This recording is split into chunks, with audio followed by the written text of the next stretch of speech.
Joint declaration form में relation में husband option क्यों नहीं दिया, ये बताइए। This is a very common, lot of people are asking for this. Actually, Amara Provident Fund, because it is from 52 onwards, our computerization is very early. We have done it around 90s में ये शुरू हो गया in Bombay, and slowly we have done it. So उस समय में we had only one field. That field is a common field for both parent as well as the spouse name. But over a period of time हमने क्या किया, एक हमने nomination वगैरह हमने पूरा ऑनलाइन में किया है. इनफैक्ट नॉमिनेशन आप एक विनती है सारा मेंबर्स के लिए, आप आपका नॉमिनेशन ऑनलाइन में आपको दर्ज करना है, आप दर्ज कीजिए. उस समय में फैमिली पर्टिकुलर्स इस नॉमिनेशन में आपको एंटर कर सकता है. आपका पति का नाम, पत्नी का नाम, जो भी बेटा बेटी का नाम पूरा इसमें आप एंटर करके आधा नंबर एंटर कर देंगे तो बहुत आसान में हो जाएगा. तो सिंस ए फैसिलिटी है, पूरा फैमिली पर्टिकुलर्स का हमने कैप्चर कर रहा है ई नॉमिनेशन में, हमने क्या किया एसओपी में सिर्फ फादर और मदर का नाम अभी कैप्चर कर रहा है जस्ट फॉर आइडेंटिटी पर्पस के लिए. फैमिली पर्टिकुलर्स आप अभी ई नॉमिनेशन में आप अभी एंटर कीजिए. फ्यूचर में अभी वर्जन 3 में ये भी हमने सोच रहा हूँ क्या एक दूसरा फील्ड अभी चेंज कर सकता है. Very soon within 2-3 months में हमने पूरा सॉफ्टवेयर भी चेंज कर रहा है. We are going into a centralization project. वो सेंट्रलाइजेशन प्रोजेक्ट में whether we can have a separate field for husband and we can also enhance the data structure. We are examining very soon. We will do that. Till such time आप आपका ई nomination में आप इसको कीजिए so that it comes into our record and you can also see that also. तो रामन जी, मुझे लगता है कि आप जो बातें कह रहे हैं वो आगे फ्यूचर के लिए बहुत सारी बातें आपने प्लान कर रखी हैं. आज जो फीडबैक आ रहे हैं, आज जो सवाल आ रहे हैं, इनसे भी आपको नई इंसाइट मिलेगी. बहुत सारे डेफिनेटली मिलेंगे. डेफिनेटली हम उन सजेशंस को नोट करेंगे और आगे उसमें जो चेंजेस जब हमको करने होंगे, जब भी हम करेंगे तो उसमें इनका ध्यान रखा जाएगा. In fact, we have been waiting anxiously for this session because we have already some preliminary draft we have prepared.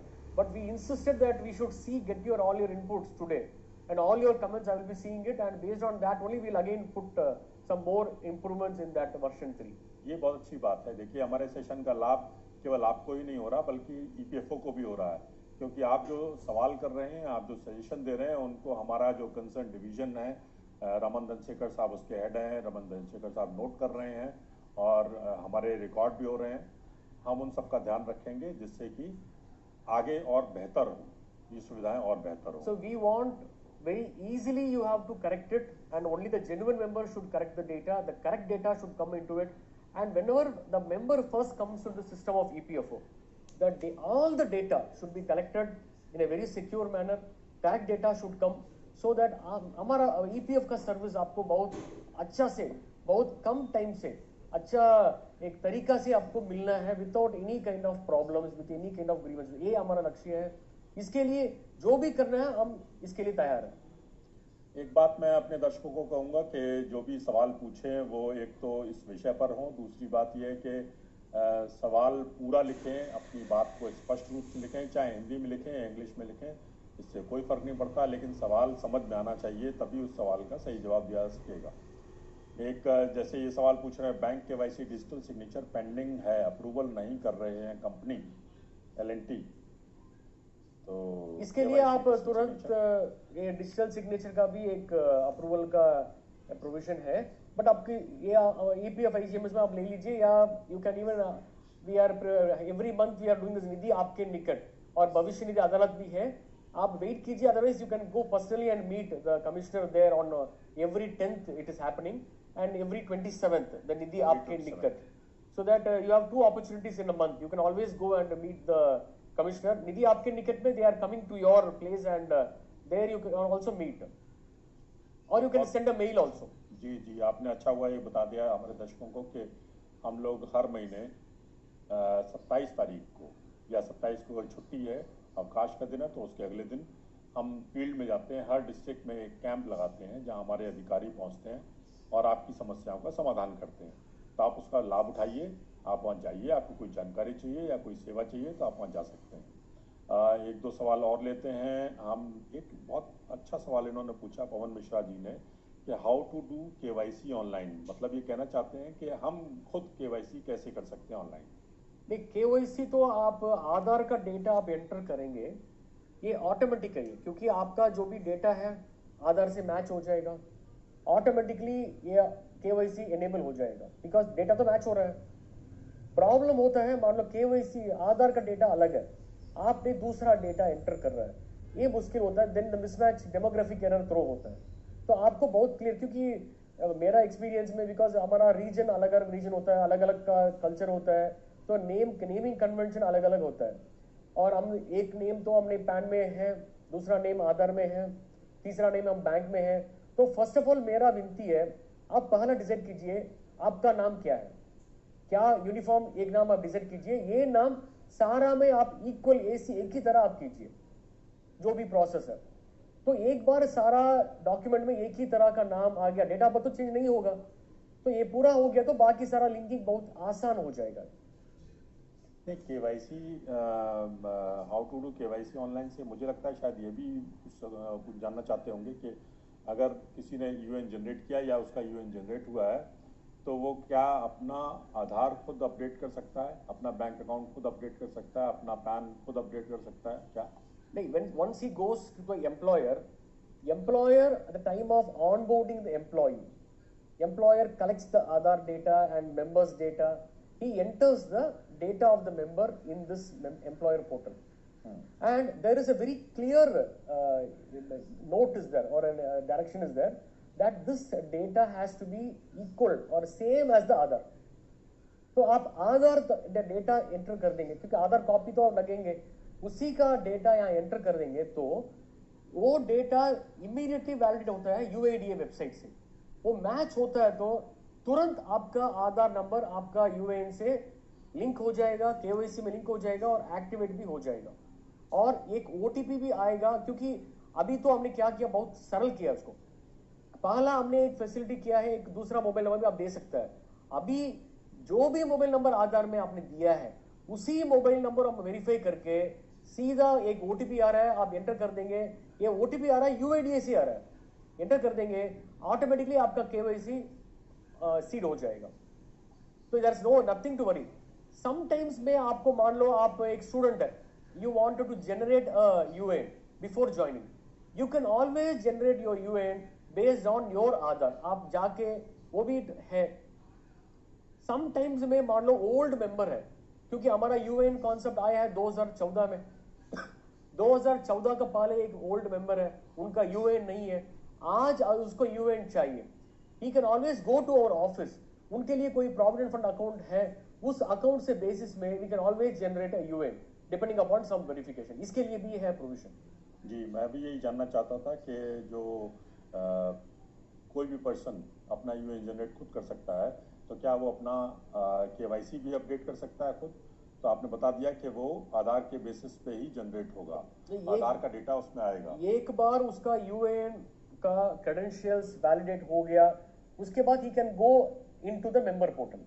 ये यूएएन एक्टिव होने के बाद, ये आधार का वेरीफाई होने के बाद आपका मेंबर पोर्टल में गया, तो मेंबर पोर्टल में he can apply for online claims, you can apply, ये जॉइंट डिक्लेरेशन का जो भी है करेक्शन के लिए करना है, ये सारा आपको फैसिलिटीज में है। इसमें कोई डाउट है तो यू कैन, हमारा हाउ टू डू वीडियोस है हमारे वेबसाइट में, सो आप एक बार उसको देख लीजिए। और कोई डाउट है प्लीज बी फ्री टू एक send a email to us और send a grievance to us, we are there to help you. देखिए, बहुत सारे लोग इस तरह के सवाल पूछ रहे हैं और बहुत सारे लोगों के मन में सवाल होंगे। भूपेश चौहान जी ने कहा है कि आपने जो नया संयुक्त घोषणा पत्र यानी ज्वाइंट डिक्लेरेशन शुरू किया है, कर्मचारी की आईडी में उसकी अनुमति नियोक्ता को क्यों नहीं मिल जाती है, जिससे नियोक्ता वह सारी चीज़ें ठीक कर सकता है जो कर्मचारी की आईडी में गड़बड़ है। मतलब ये कहना ही चाहते हैं कि कर्मचारी को ही आप ऑथराइज, नियोक्ता को ही आप ऑथराइज कर दें, नियोक्ता ही कर ले। The entire KYC, the details of KYC, everything is to identify the member only, ना? So we have to identify the member first. उसके बाद जो भी क्लेम, मान लो पहला ओल्ड टाइम में फिजिकल क्लेम में, the claim will be coming through the employer.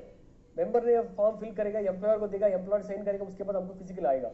अभी एक बार मेंबर का आइडेंटिटी हमने कंफर्म किया थ्रू KYC, ये क्लेम ऑनलाइन में सीधा अप्लाई कर सकता है, सीधा हमारे पास आता है, there is no routing through the employer. मगर ये KYC के लिए असली मेंबर का जेन्युइननेस वेरीफाई करने के लिए हमेशा ये प्रोसेस तो फॉलो करना ही करना है। It is something like going to a bank. Bank में आपका पैसा है, मगर विथड्रॉ करने के लिए कोई प्रोसीजर होता है ना, यू कैन नॉट गो से मेरा बैंक का आप दे दीजिए, अब इमीडिएटली आप टेलर में जाके बोलेंगे ना बैंक काउंटर में मेरा पैसा अभी दे दीजिए, तुरंत दे दीजिए, तो नहीं देंगे ना।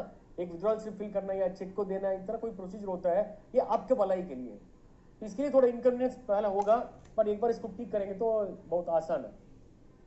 देखिए, ये सवाल भूपेश चौहान जी का था और भूपेश चौहान जी ने कई बार ही लिखा है कि वो चाहते हैं कि एम्प्लॉयर को ये सुविधा मिल जाए, लेकिन जैसा कि हम देख रहे हैं पहले भी एम्प्लॉयर ने ही डेटा दिया था और बहुत सारे हमारे ऐसे अनुभव हैं कि कई बार गड़बड़ियाँ हुई हैं, जिसकी वजह से हमने ये डबल चेक लगाया हुआ है कि एम्प्लॉयर करेगा, एम्प्लॉयर के बाद EPFO इसको अप्रूव करेगा, जिससे कि आपका पैसा सुरक्षित रहे, क्योंकि जिम्मेदारी अल्टीमेटली EPFO की है, बीइंग द ट्रस्ट। आपके पैसे का ट्रस्टी EPFO है।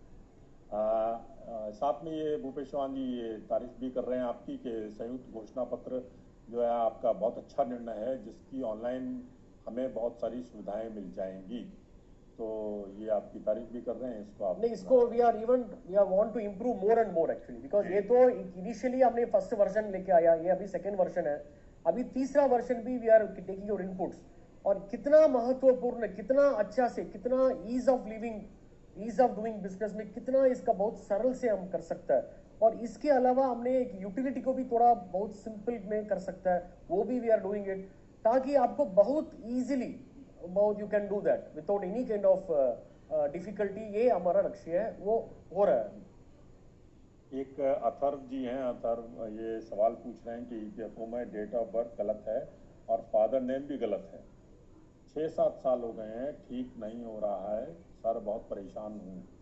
3 एफिडेविट बना के दिए जा चुके हैं, लेकिन कोई जवाब नहीं आता। नहीं, इसको आप अफिडेविट तो आप मत करना, ये आप जॉइंट डिक्लेरेशन में जाके इसके लिए, क्योंकि मेंबर का नाम और डेट ऑफ बर्थ के लिए 20 डॉक्यूमेंट दिया है, और फादर नेम और रिलेशनशिप के लिए वी हैव 11 डॉक्यूमेंट्स। इस 11 डॉक्यूमेंट का लिस्ट हमारा बैनर में भी है, वेबसाइट में भी है, हमारा SOP document you can download it, वो तो हमारा वेबसाइट में है।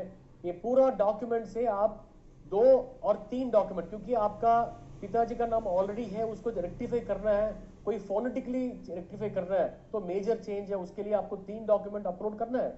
माइनर चेंज क्या होता है, माइनर कोई सैल्यूटेशन है, मिस्टर है नाम में, आपको रेक्टिफाई करना है, श्री है नाम, वो रेक्टिफाई करना है, कोई एक्सपेंशन ऑफ इनिशियल जो भी है, और कोई सरनेम थोड़ा माइनर इस तरह कोई है, सिर्फ लेस देन 2 अल्फाबेट चेंज है, ये इसके लिए 2 डॉक्यूमेंट करेंगे तो काफी है। बट फिर भी आप, क्योंकि वो माइनर और मेजर का वो डिस्टिंक्शन हमारा ऑफिस में जो भी आने के बाद depending upon the entire data वो देता है, तो मेरा आइडिया है 3 डॉक्यूमेंट आप कर सकता तो बेटर है। 3 डॉक्यूमेंट, पैरेंट नेम और रिलेशनशिप में आपको पढ़ रहा हूं, passport of the member, ration card और PDS कार्ड, CGHS और ECHS कार्ड और pension card of the member, birth certificate of the member, marriage certificate of the member, photo ID card issued by any government, Aadhaar card, pan card, 10th और 12th standard certificate, उसका भी पिताजी का नाम होगा, और driving licence. इस तरह 11 डॉक्यूमेंट है, इसमें आप 3 डॉक्यूमेंट आप इसमें अपलोड कीजिए। तो दूसरा विनती है सारा मेंबर्स के लिए, आप अपलोड करने का टाइम में प्लीज आप इसका डॉक्यूमेंट को एक बार आप देख लीजिए, स्कैन करने के बाद क्या वो क्लियर है क्या, क्योंकि आपने अपलोड किया मगर हम उसको ओपन करने के बाद हम देखेंगे वो तो ब्लर्ड है, सही नहीं देख पा रहा, तो आपने करने के बाद भी ना we are not able to approve, तो we have to reject it, दोबारा आपके पास जाएगा, दोबारा अननेसेसरी डिले होता है। तो पहले बार आप अपलोड करने का टाइम में ही आप एक बार पूरा चेक कीजिए, क्या डॉक्यूमेंट खोल के ये पूरा क्लियर स्पष्ट में आपको दिख रहा, देखने के बाद आप उसके बाद ही अपलोड कीजिए। और सारा डॉक्यूमेंट इसमें आप देखेंगे तो ना हर फील्ड के लिए 3 डॉक्यूमेंट हमने दिया है, इंडिविजुअली यू कैन अपलोड, तो देयर इज कोई नो कंफ्यूजन नहीं है, आराम से कर सकता है।